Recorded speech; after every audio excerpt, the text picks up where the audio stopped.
welcome to the first installment of Filmtastic Fashions, a series in which I'll be recreating fashions from films that I find fantastic. The first film is My Fair Lady, a 1964 Warner Brothers musical directed by George Cukor, starring Rex Harrison as Professor Henry Higgins and Audrey Hepburn as Eliza Doolittle. This film is based on the 1956 Broadway musical, and they brought in almost all the cast from the musical in order to do the film.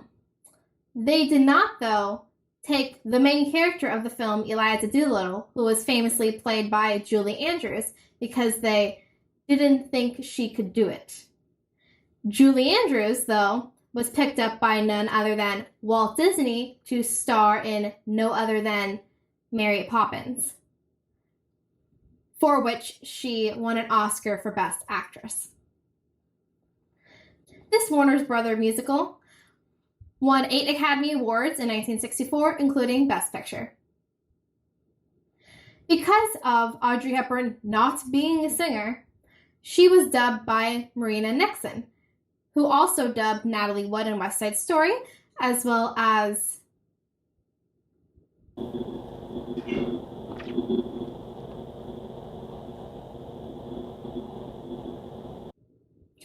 Deborah Carr in The King and I. To give you a quick synopsis of the movie, phonetics professor Henry Higgins agrees to a wager that he can make Cockney flower girl Eliza Doolittle presentable in high society by changing her speech patterns. Now with the film history out of the way, on to the fashions. I'll be making this green Pinafore dress that she wears in the scene The Rain in Spain. I'll be making my creation from this 1949 pattern, and I'll be making it out of green Gabardine. Hope you enjoy.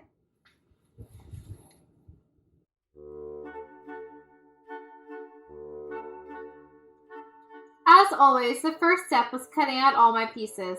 The fabric I chose is this Gabardine in this lovely forest green color from the Aiea fabric mart.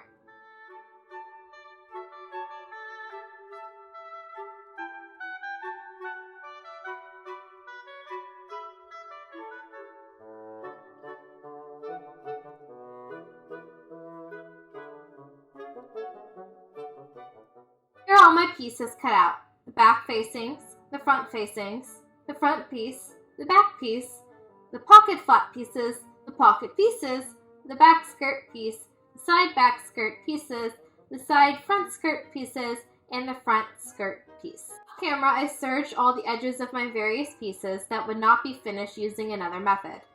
Here you see me pinning together the sides and shoulders of the two facing pieces. This was somewhat of a mistake, which we will get to later on.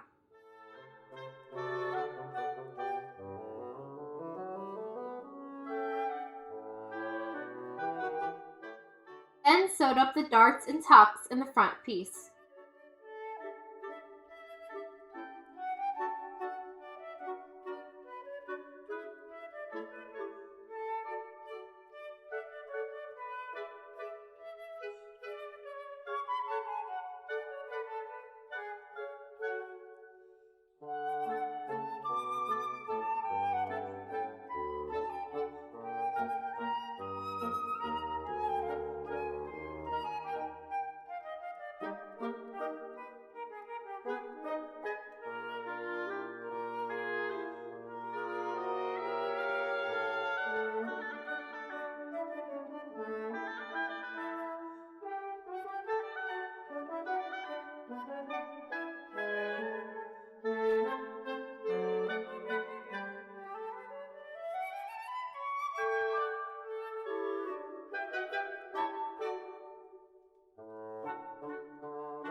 After those were sewn, I pinned the back and front pieces at the shoulder again, a mistake, as well as the side seams. On the left side seam, I left space for the zipper. I then pinned on the facing to the bodice, right sides to right sides.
And this is where I realized that I made a mistake. I should not have sewn the shoulder seam, for by sewing the shoulder seam together, I had no way to turn the facing right side out. Once I realized my mistake, I rectified the situation.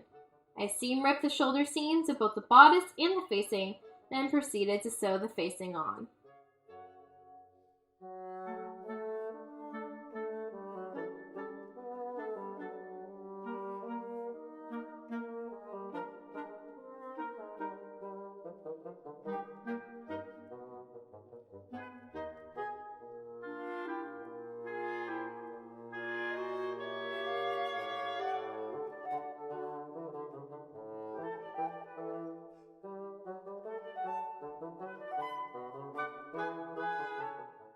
Now that the facing was sewn, I clipped into my curves and corners and turned the facing right side out, pressing it down.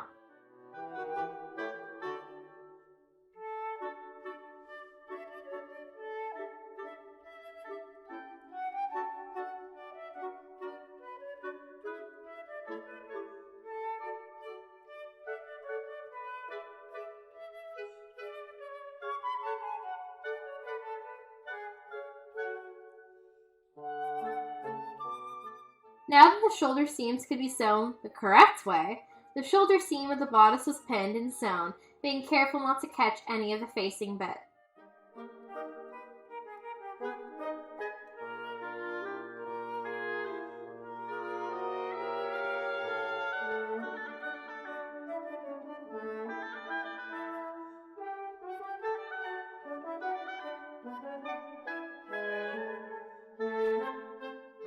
After that was sewn, I lapped the facing over the seam to finish it, pinned it, and sewed it by hand using whip stitches.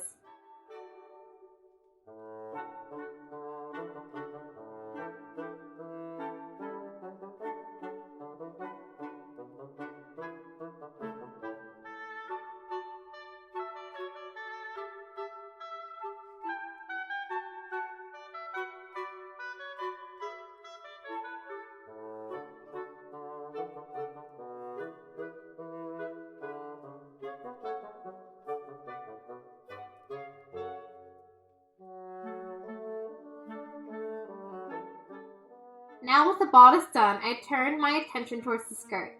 I pinned together the back piece to the side back pieces and sewed them together.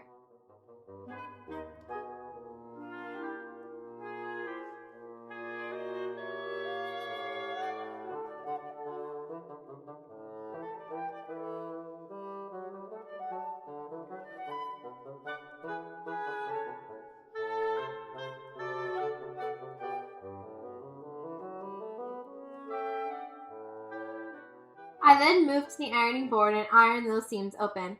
I also gave the rest of the skirt a good press while I was there.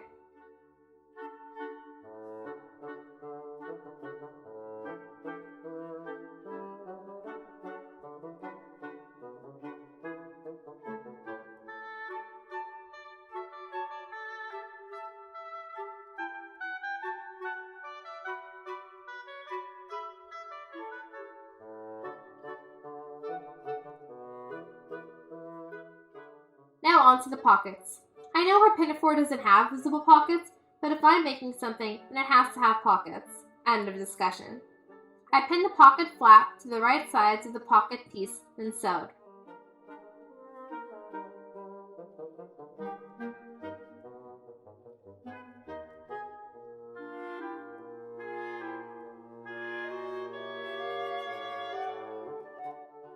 After they were sewn, I moved to the ironing board and ironed back the edge of the pocket flap not attached to the pocket by 5/8 of an inch.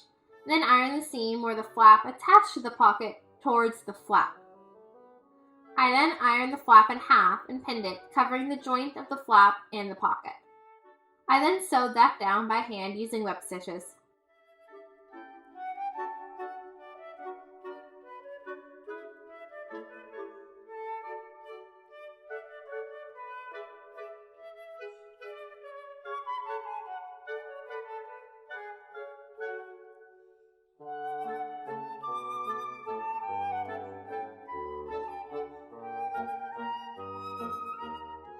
Here are the instructions for attaching the patch pockets.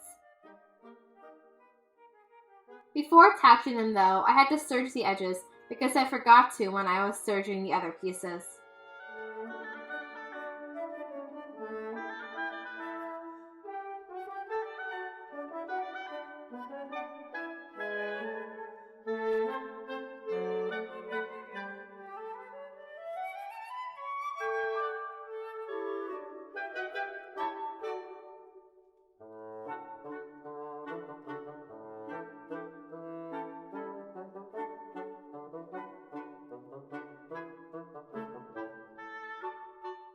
Now the fun part of attaching the pockets. I marked the line for placement indicated by the pattern using tailor's chalk. Then I marked the seam allowance on the pocket piece. I then pinned the pocket onto the skirt. This is the side front piece, by the way, matching those lines.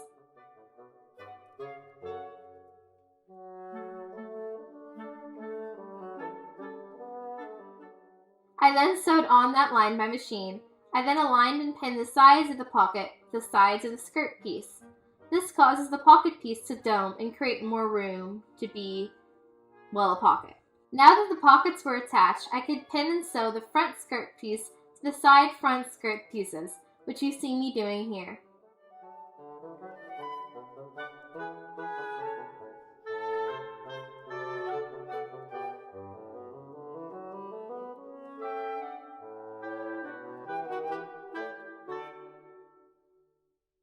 Here I am joining the side front skirt pieces to the side back skirt pieces, forming the side seams of the pinafore.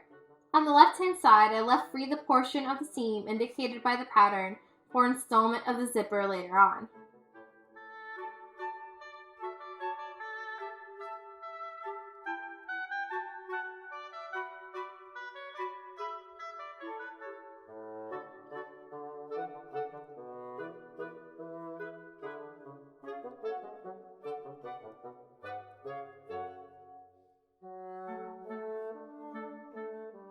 Now that the skirt was seamed together, I pinned and sewed on the bodice matching notches and seam lines.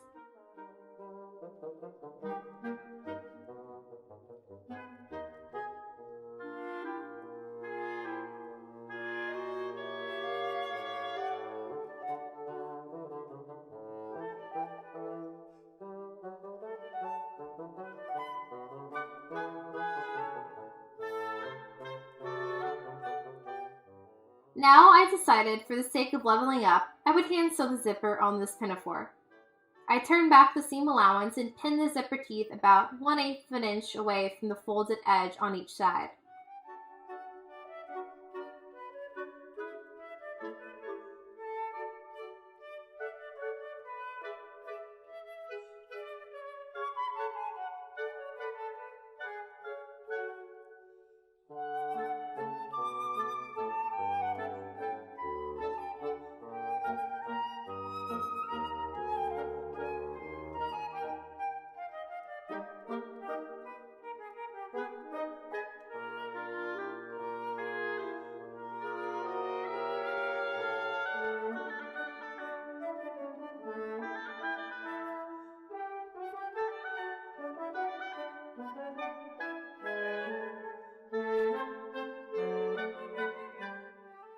I sewed the zipper from the top of the pinafore using back stitches It took about 45 minutes or so. Here's just a sped up segment of that.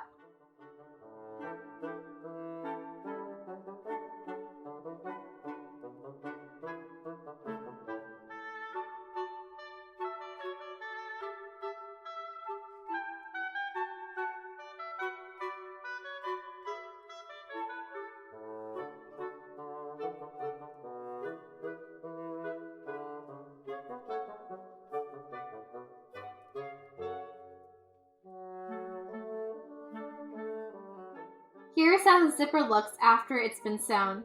For my first hand-sewn zipper, it's not half bad.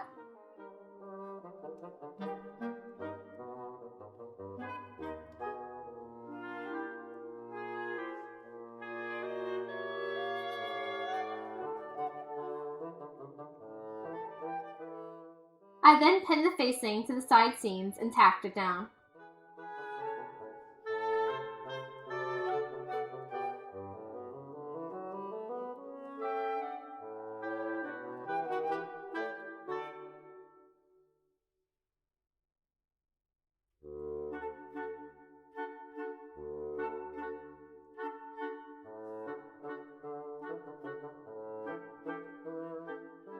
After the zipper was sewn, the only thing I had left to do was hem the skirt. I marked out my 1-inch hem using tailor's chalk and pinned it perpendicular to the hem. This is a trick I got from Angela Clayton. Therefore, when you go to iron the hem, you are ironing over the metal part of the pin, and don't run the risk of melting the plastic pin heads.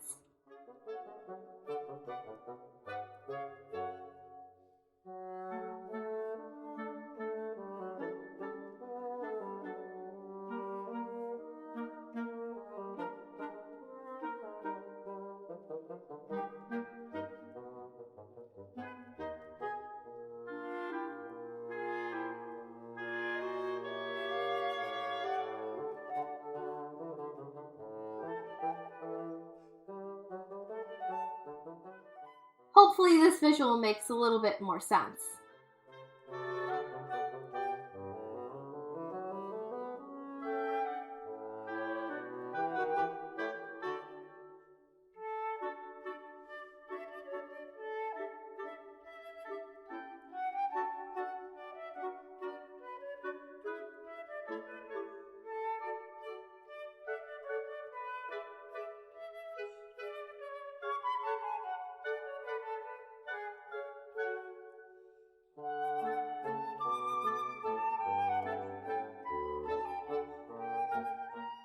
I then sewed the hem using whip stitches. To complete this Eliza's Doolittle look, I paired this pinafore with a white Gibson girl blouse, a gold necklace, some lavender, and a 1875 McGuffey reader. Hope you enjoy!